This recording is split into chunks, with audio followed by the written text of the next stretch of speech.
Hi, Michel. Could we talk again about the corona crisis, specifically the quarantine? Sure, as you can see, I still have a face mask. It turns out that what you write in Discipline and Punish reminds me a lot of what we experience right now.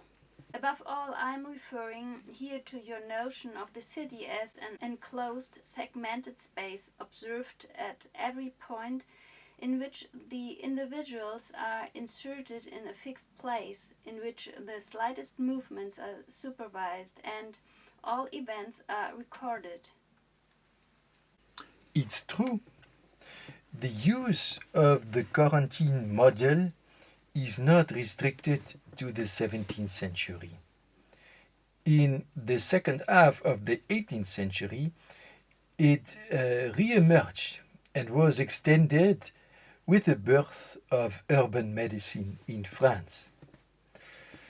The political power of urban medicine consisted in distributing individuals side by side, isolating them, individualizing them, observing them one by one, monitoring their state of health, checking to see whether they were still alive or had died, and in this way maintaining society in a compartmentalized space that was closely watched and controlled by means of a painstaking record of all the events that occurred. It seems this kind of medicine comes very much to the foreground these days, in part in digital disguise. What I'm interested in specifically is the conjunction of isolation and individualization. In other words, what is the corona crisis doing to us subjects? In a certain sense, the very concept of quarantine speaks to this conjunction. As you might recall, the concept alludes to the fact that Jesus, after being baptized, spent 40 days in the desert for meditation and prayer. Now, the Latin word for 40 is quadraginta, and the Italian word is quaranta, hence the English quarantine.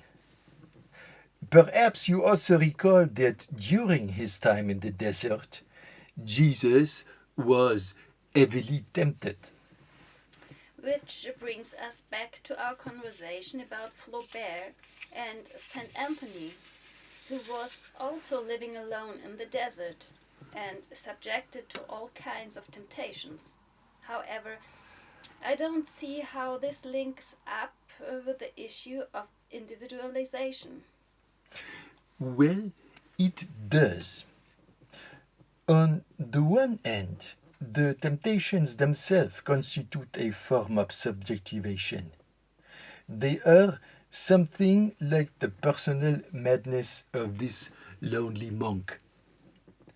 On the other hand, the example of Saint Anthony can serve us to understand what the technologies of the selves are all about, since it is only through specific practices and exercises that you finally turn yourself into an individual.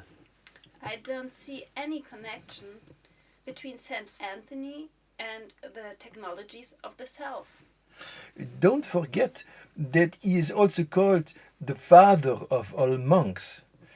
And keep in mind that the technologies of the self are about abstinences, memorizations, self-examinations, meditations, and so on, but also about self-writing.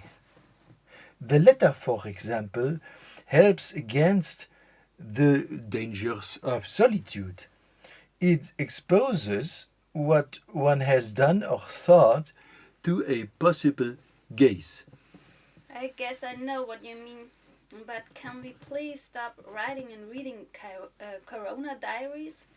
I'm simply fed up with them.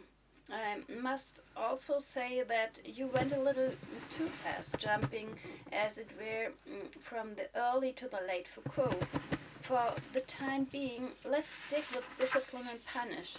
You are perhaps alluding to St. Anthony when you talk about the cell as a technique of Christian monachism and mention the monastic model that was adopted in subsequent institutions, for example, schools, military barracks, and prisons. I think I get this. Also, when you add the disciplinary space is always basically cellular. That precisely is what we live right now. Our apartments are transformed into cells. But that has nothing to do with the care of the self or some aesthetics of existence, or has it? Well, yes, in certain ways. At this point, you perhaps underestimate my sense of humor. Don't forget that, at least in your language, cell and self are pretty close. And this then would fit with the fact that, according to Flaubert, St. Anthony eventually just wants to be transformed back into a biological cell? Are you going way too fast, Michel? I'm still with discipline and punish, where you argue that the production of individuality is part of the disciplinary regime.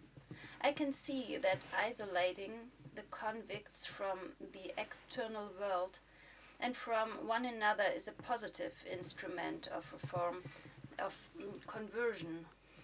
What I don't see is the aesthetics in this.